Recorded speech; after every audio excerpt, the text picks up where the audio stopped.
Good morning everyone, my name is Michelle. I hope you're doing well. Welcome to another video. It is a gloomy Wednesday morning here in Northern England, but it is a 2-video day, so watch out later for an update on the Dylan Rounds case. If you put your notifications on for this channel, sometimes they don't work. Yeah, I know, because it's the same for me, the channels I subscribe to. Anyway, in this video, we are going to discuss, oh dear, the shambles that is Ben Hill Road. None of them, not one person who lives in that hollow, or who lived in that hollow at the time Summer disappeared, can tell the truth. This is all my opinion. Now, the real Andy Bernard, started his own channel and did his first live 2 nights ago now, my time. He had a little panel, and Scott H was on there, CSI was on there, another person who I'd never heard of was on there. They asked him lots of questions and he took some questions from the chat. But it's all very predictable, in my opinion. He's not going to admit, come on now, he's not going to admit selling drugs that sedated girls, little girls, including Summer Wells, at 110 Ben Hill Road. He's not going to admit selling weed to children, to underage persons, to minors, to the Wells boys. Of course he's not going to admit any of that. Did he do it? I don't know. Jodisue claims he did. But perhaps Jodisue is lying. Perhaps Jodisue was so triggered that Andy had the audacity to appear on CSI's channel. The fact he started his own channel, he's doing his own lives now, has sent Jodisue into a tailspin. She claimed that he terrorised her for years, but then acted like a complete scorned woman when he left her. You'd be glad, surely, if your relationship was that violent, you'd be glad that he left. But who am I to judge? I think there was probably abuse on both sides. Certainly some of the texts that Jodisue put out, allegedly between her and Andy, show how accusing she was, going back years. Why she put these out, I don't know, because they certainly don't make her look good. But yeah, she put them out to prove that he's talking about drugs, that he has access to drugs, that he has access to his mother's medication. So what he could potentially sell to the Wells is more than weed. He said that he didn't like the Wells, didn't get on with them. Don had offered him a job at one point, which he turned down. Didn't like them, knew they were trouble. Confirmed the story that 2 of the brothers were fighting over one bowl of soup at some point in the past. So Andy didn't really want anything to do with them, and it was only when they harassed him for weed that he would supply it to them. But what if he wasn't supplying the sedating drugs? What if it was Jodisue that was supplying the drugs? So Andy's only lying by omission that it's Jodisue. I mean, Jodisue has said herself that she was there at 110 Ben Hill Road, you know, when she supposedly saw Don in the shower with Summer, because she can see through walls. And yes, I am aware that the bathroom in 110 at the time didn't have walls. It was covered though. But you'd have to see at 2 90-degree angles through a wall between the room that's where the boy slept, the kitchen. It's impossible. There's a wall in the way. Can't see through walls, can you? Can you? Jodisue had access to medication. She's got cancer. She would have access to pain meds. She'd have access to whatever sedating drugs she was prescribed. They've been in trouble before for dealing more than weed. Long time ago, but can we say leopards changed their spots in this instance? I don't think so, in my opinion. So maybe Jodisue was giving Candice pills. Jodisue seems to know a whole lot of what was going on there, even going back as far as the Utah trip that Don and the eldest boy made in the summer of 2020. She seems to know a whole lot about that. So is Jodisue projecting onto Andy what she was doing, selling pills, was aware that things were going on there that certainly shouldn't be regarding children? Or else how would she be able to make these claims unless she's totally making it up? Andy says it's not true. He didn't do anything apart from give them a bit of weed when they harassed him for it. Jodisue has said it's true. Not joking, she said. Y'all go over there and ask why exactly it is he was selling drugs to the children at 110. Why he was potentially causing little girls over there to be sedated and to be touched with the shit he was selling over there. Go ask. Because I have fucking questions. Not standing in front of him anymore. And I found about a few days before all the shit went down. I'm not kidding, dude. And I got the fucking receipts on it.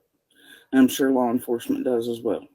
He had known Summer was also being abused, and he hid it from everybody, including me. And he was very much selling drugs to the children at 110. Make your own mind up, guys, who you think is telling the truth. The thing that particularly interests me about Andy coming out and talking was his timeline of events. So he confirmed that on the 14th of June, Jackie Dobbs turned up.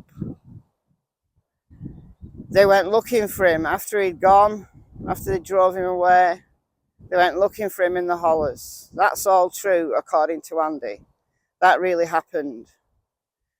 The day after, 15th, the day Summer disappeared, he was up late, because he'd been all around the hollers the night before.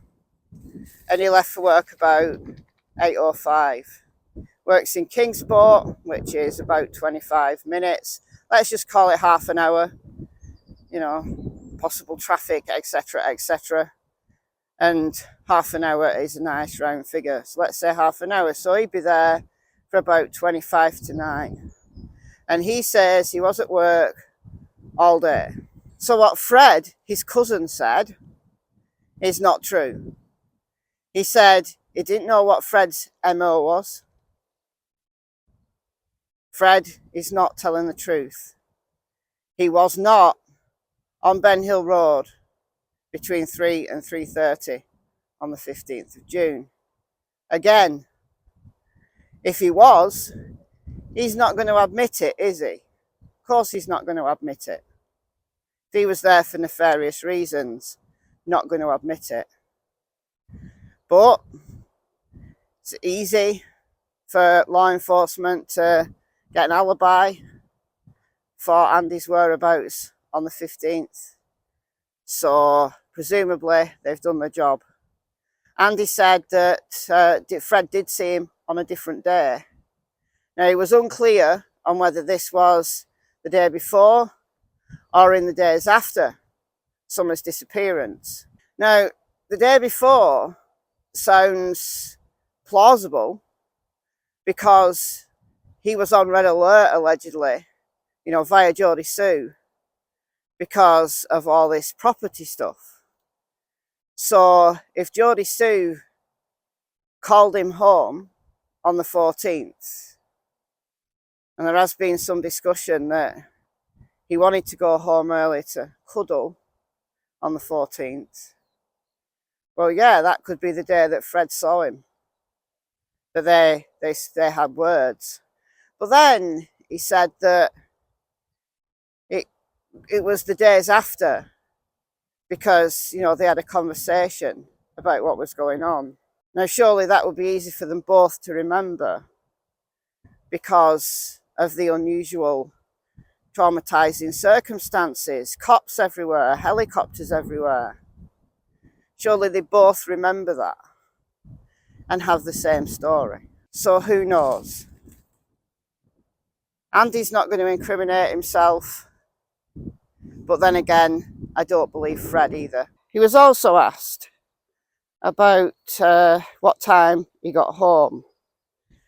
So we have the text messages between Andy and Jodisue. So Jodisue has used these text messages for a timeline.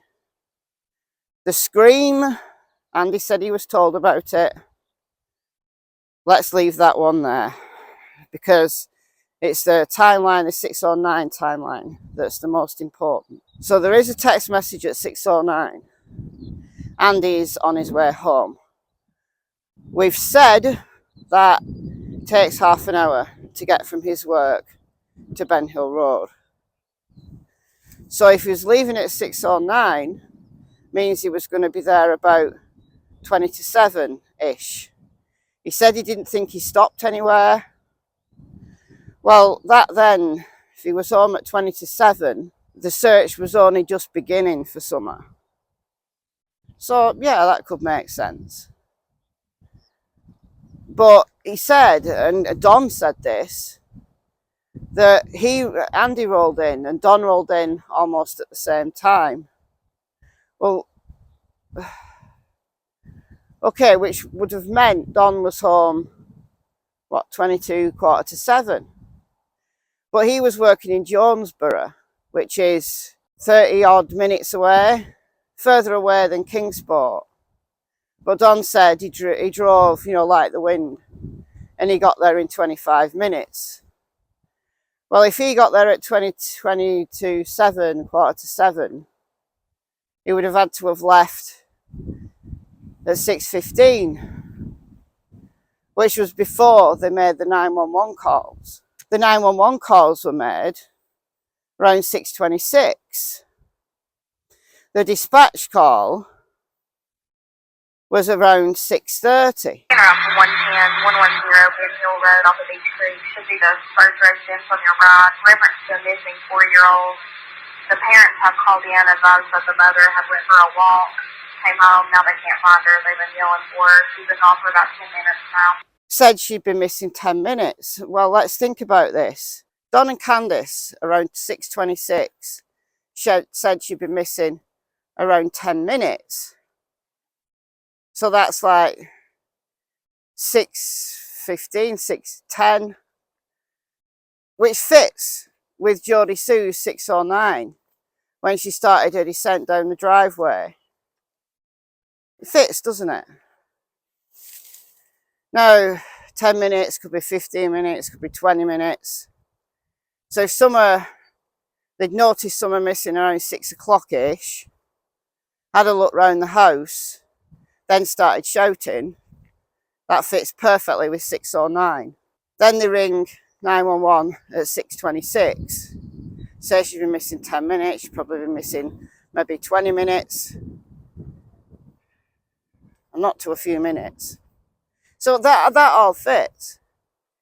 So if Candice rang Don at 6:09, or just after, because she'd have had to have some time to get down the driveway, Jodisue would have had to get some time to meet her. So let's say 6:15. She's ringing Don at 6:15. He sets off. Yeah, he's going to get there about quarter to 7 if he flies like the wind. Which kind of fits with Andy, that he left at 6:09. He would have got home around 20 to 7. So I don't know what Jodisue's talking about when she's ranting on a live that he's messed the timeline up. Clearly that's not it. What the fuck? Because to me, brain cells are burned. Times don't make sense. Nothing else makes sense. Let him dig his own fucking hole. I don't care. Because I don't think he's quite used to YouTube and how this is going to work. I told you all this is what, it's fine. Because that timeline of how, when they got there seems to fit. Now, the cops allegedly showed up just after 7.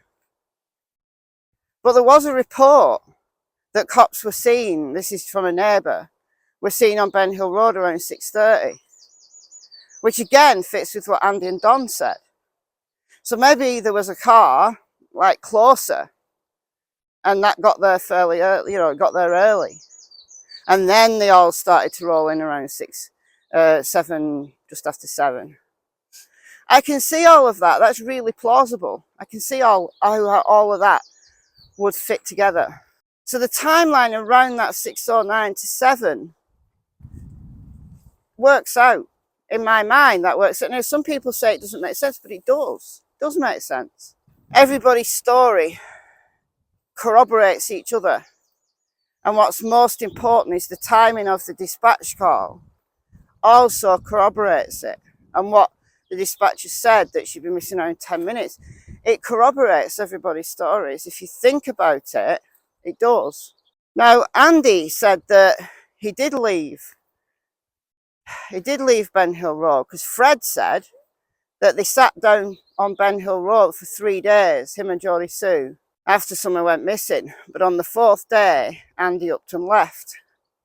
Andy said he did leave. He was actually in the process of leaving when someone disappeared. But, you know, because Jodisue had cancer, she was like hyper vigilant over everything. It would have been difficult for him to leave. Even, you know, you've been with her for 26 years. You know you've got to go for your own probably sanity and to start a different life. But you don't want to be that heartless. So I can see how they might be arguing. He might leave for a day or two, come back, da-da-da-da-da. But he said he did leave, but he can't remember when. So it kind of corroborates what Fred said, that he left. Now, Jodisue says that's nonsense. Jodisue says he didn't leave for weeks after someone disappeared. And he's on camera with her in the vehicle when she was doing Facebook Lives in the days after someone disappeared. And that is true. I made a video about that a while ago. That is true. There's videos from like the 20th of June. She's taken down her Facebook, so we can't actually go to her Facebook now and show you. But we've got all the videos copied anyway, like people have. But Andy was there. So that appears to be supporting Jodisue. That Andy didn't leave to go to Knoxville. Maybe he did, but not 4 days after someone disappeared. So there's truth in what they're all saying. But yet, each story is muddied with things that are just not true. And probably there's some lies in there from Andy and Jodisue to protect themselves. Now, the last thing I want to mention is this community post by Crime Stories Obsessed that set tongues a-wagging yesterday evening my time. That Jodisue had an appointment to go in for questioning regarding her online activities. People speculating that she's been arrested. She hasn't. She's there. She's live now as we speak. And I'm speaking to you about 6:45 a.m. She's 5 hours behind me. So it's middle of the night there. Now, she did only come live late for her. So had she been Hawkins County Sheriff's Office in the day? So you're going to make another call tonight. But it won't matter after what goes in tomorrow. And what we were told will be done. So she said she got things to tell them. So has she gone and told them the truth? Well, if she's gone and told them what she's told us about Andy, well, surely Andy's going to get a knock very soon. But we know that Sheriff Ronnie Lawson doesn't like social media. So it would be easy for Jodisue, if she was questioned, to say, look, I'm winding everyone up. And that's not illegal. And they go, oh, okay. It's only illegal if she's lying to the police, obstructing justice. We don't know what she's told the cops and how different that might be than what she's told YouTube, because we know she's a wind-up merchant. Don't believe her. She winds us up. Still want all the information about Summer and the cases, but not to help Summer, but to help yourselves do something specifically to Ellie and otherwise officials. I'm gonna give you some public fucking moving arguments. Like you can stupid fucking videos. Because you did yes. So let me know what you think in the comments below about all of this. I've been Michelle, hope you're well. See you in the next video.